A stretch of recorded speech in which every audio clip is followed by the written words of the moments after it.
Hi everyone! Welcome sa aking YouTube channel. So guys, ang video natin ngayon, tutorial natin ngayon kung paano mo makikita kung tapos ka na sa oras mo. So guys, ipapakita ko sa inyo. Kung napapansin nyo guys, may pumupula dito. So pipindutin lang natin yun guys. Pag may pumula, ibig sabihin tapos na oras nyo. So ganito guys.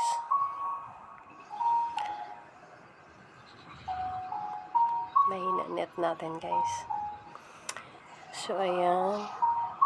Pasensya na mahina signal eh. So ayan guys, kung nakikita nyo, nakatapos na tayo ng 30 minutes. So ibig sabihin, pwede na tayong bumaba. So hindi na natin kailangan tapusin yung 60 dahil hindi tayo masyado nagkambol. So for today's video guys, ngayon yun lang muna ngayon. And next time ulit. So thank you guys. Sana nakatulong sa inyo ang video ko. So sundan nyo na lang. Thank you very much.